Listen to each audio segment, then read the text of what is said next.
I kind of expected this, but I wasn't as emotionally prepared as I thought. Neglect, disrespect, absolute refusal when it came to any intimacy, all pointed to the same thing. She was either having an affair, thinking about having an affair, or was simply tired of being my wife. I've kind of decided to lose her. Over the last few months, it's become easier for her to come to terms with it.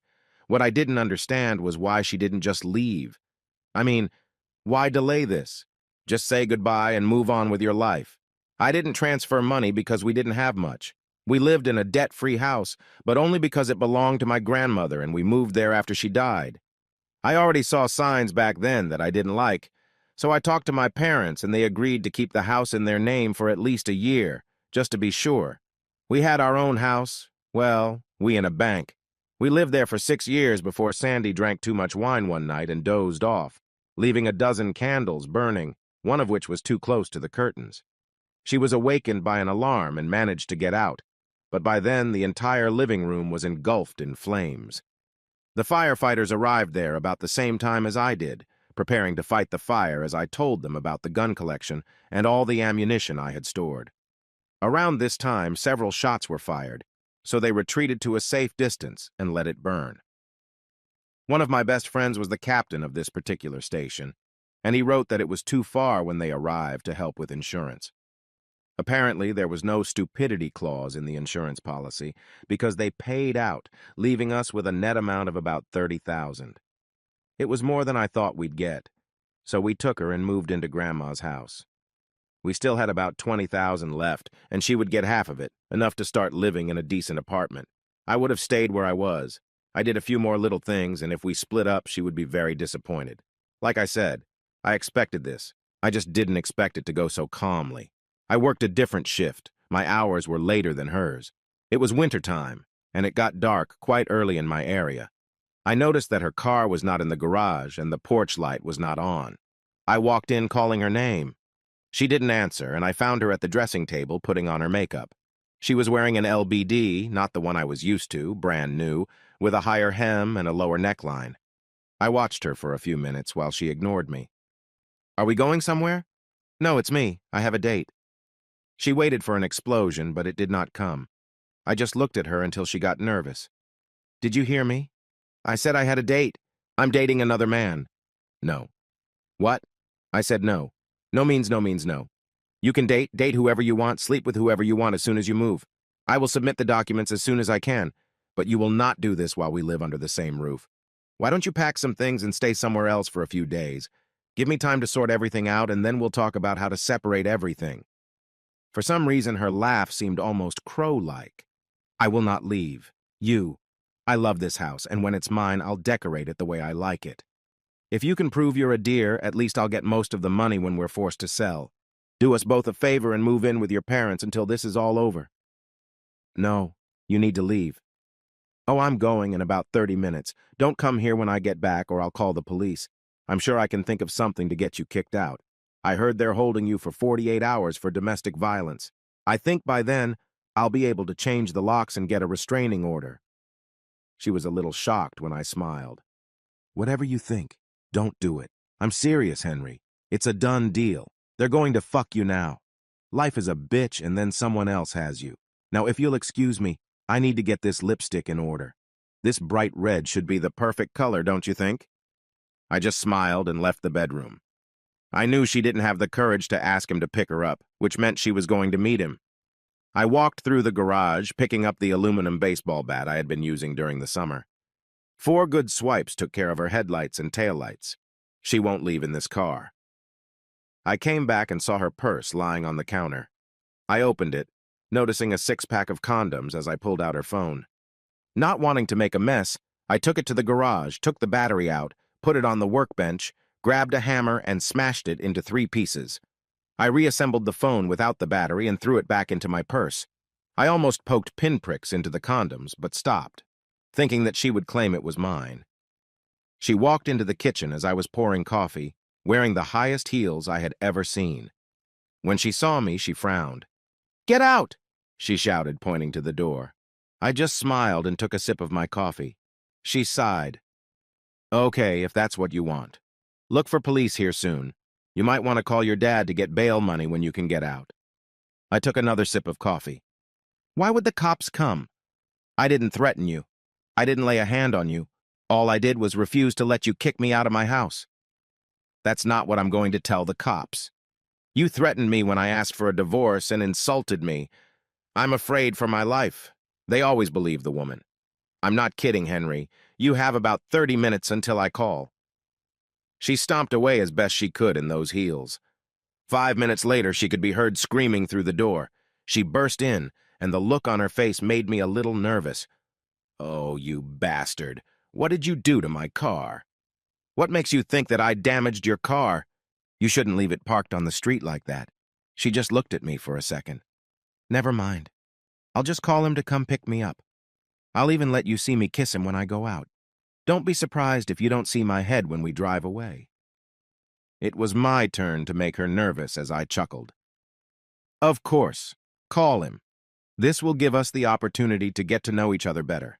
I can tell him what a crazy bitch you can be. I hope he doesn't have long-term plans. After all, you are proving to him that marriage vows don't mean much to you.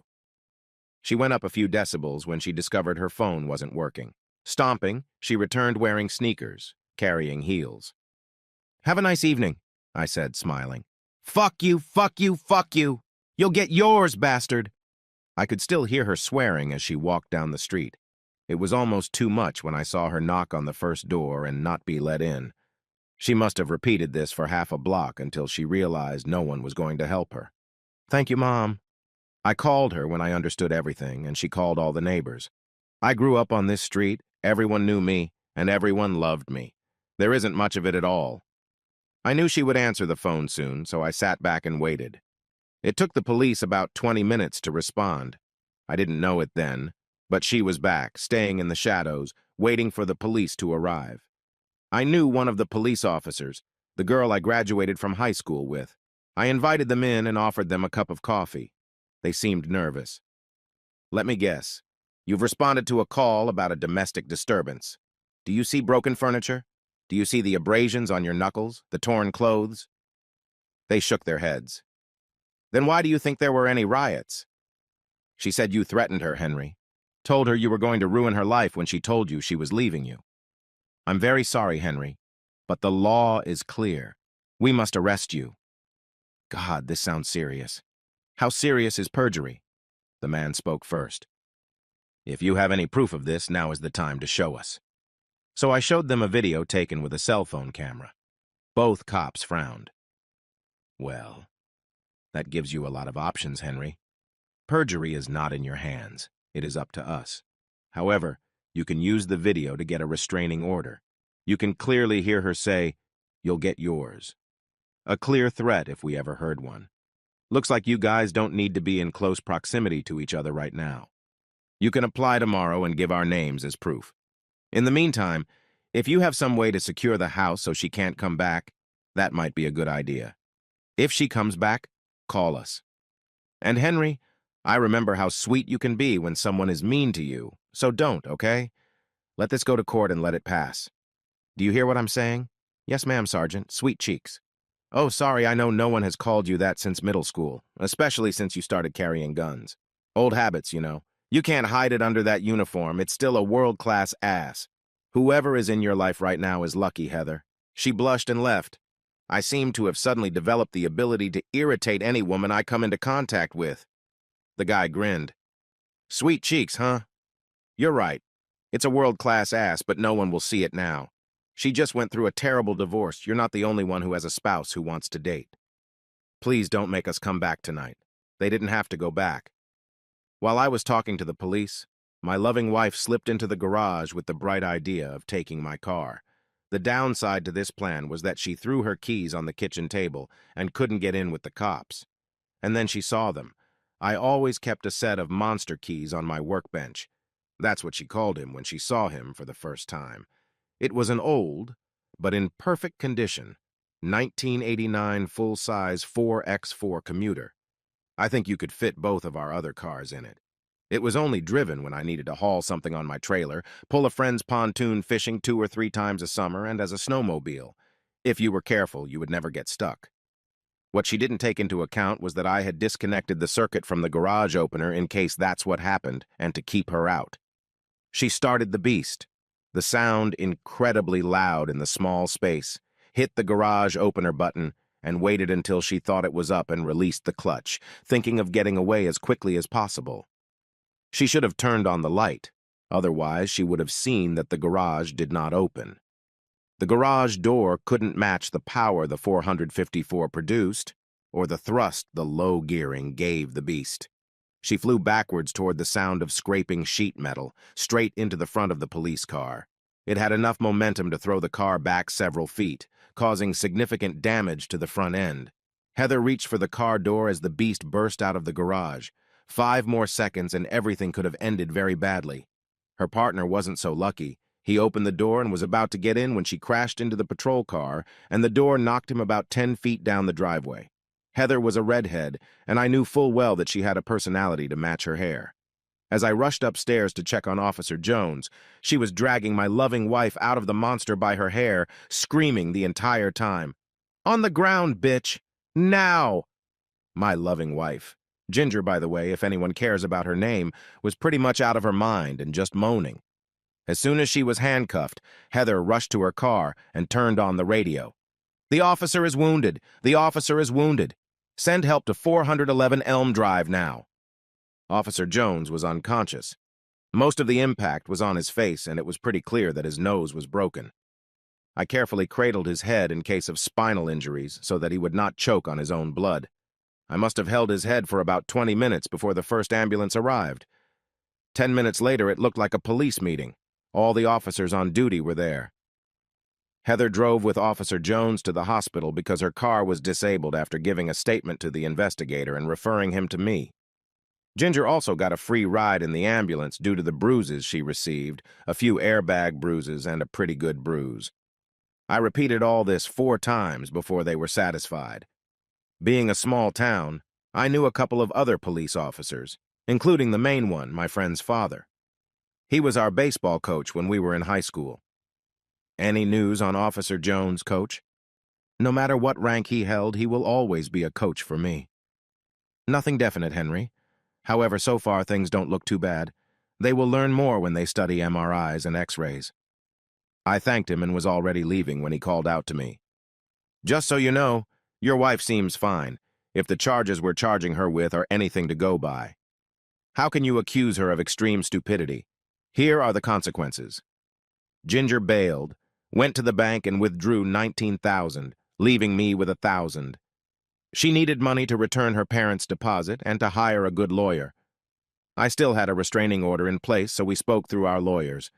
Our first meeting was extremely unsuccessful for her. My parents and my lawyer were with me because their input was relevant to the case. The lawyer listed her demands. She needs a house, or at least half the cost of it. I knew that she had arranged for a realtor friend to buy it for her, and then sell it back, using her half of the proceeds for the down payment. She knew that I would never agree to sell it to her. My lawyer took a paper out of his briefcase and handed it to the lawyer. He seemed surprised, and Ginger screamed, "What?" Her lawyer explained this to her. "The house belongs to his father. His name is nowhere in the documents. You can't get half of what doesn't belong to you." She was still seething with anger when he made his next demand. "My client wants all new furniture in the house. Living room, dining room, furniture from all bedrooms, silver service, and new kitchen appliances." My lawyer responded with new documents. "Everything we bought was paid for by check, from my father's account. We'd pick something out, I'd take her home, pick up Dad and his truck, he'd write a check, and I'd give him cash. I'm afraid that all the furniture rented belongs to the landlord. None of this is public property, but he has agreed to let you choose one of the bedrooms, for nostalgia, I suppose. After all, almost everything we owned was out of her reach." I fixed her car the following weekend, delivering it to her parents' house, when I learned they had left trying to post bail for their daughter. The judge called me and my lawyer into his office during the divorce, looking over the papers. He tried to hide his grin, but couldn't. "Very nice, boy. You cut her legs right out from under her. You knew this was coming, didn't you?" I shrugged. I didn't quite imagine this scenario, but I knew it wouldn't end well. I was just protecting myself. By all rights, she owes me 9,000 of the money she took.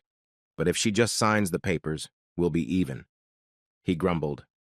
Quite fair.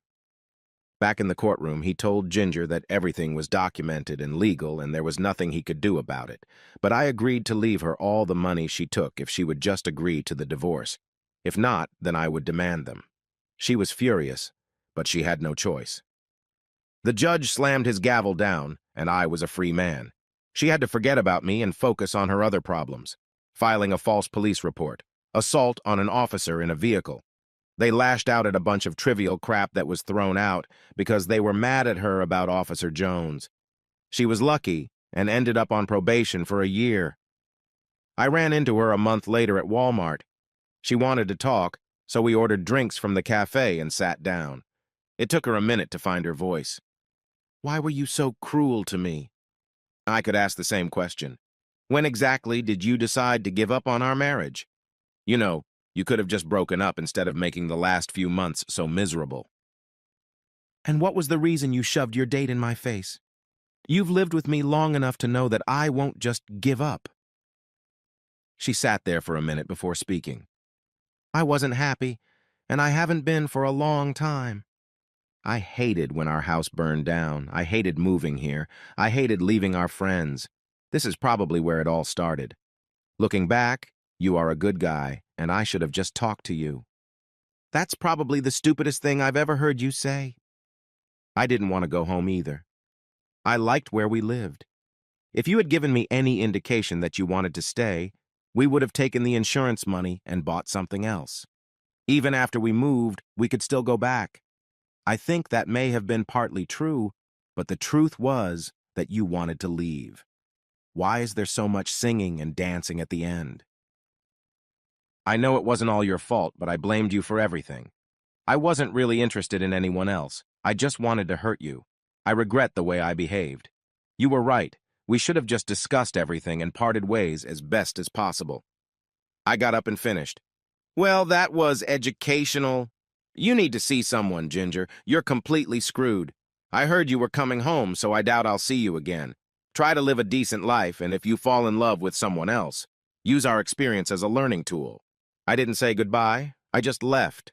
I saw her 4 years later when I returned for a friend's funeral. She looked almost the same, maybe 5 pounds heavier, with longer hair. She saw me and smiled, but we never talked. That suited me. It was better to leave the past in the past. About 2 years after this whole mess, I ran into Sergeant Sweetcheeks at the shooting range.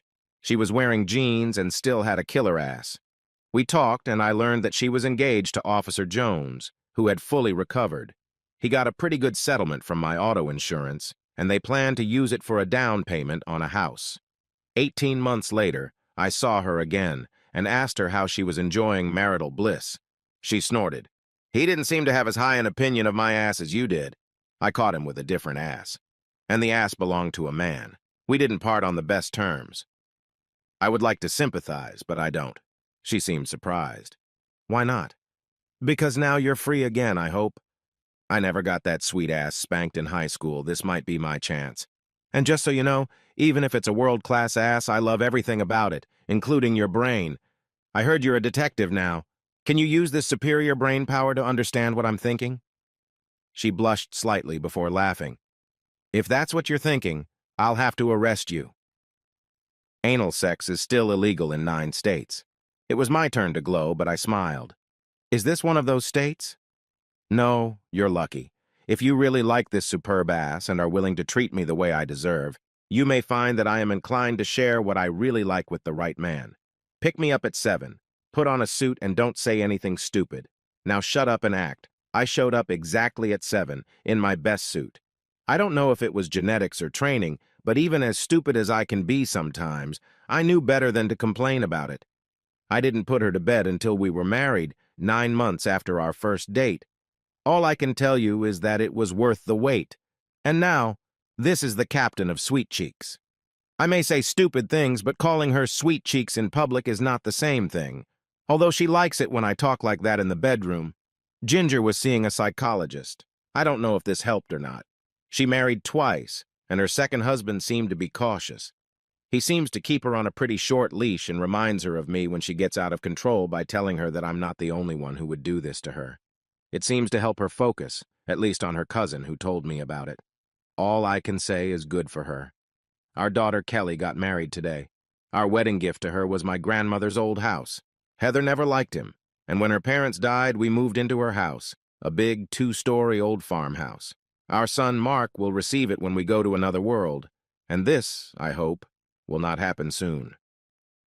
After Kelly left for her honeymoon, I surprised my sweet cheeks with tickets to one of those ocean cruises, a 25th wedding anniversary gift. She always wanted to go, and I finally saved up the money to invite her along. 2 weeks traveling around Europe, her dream vacation.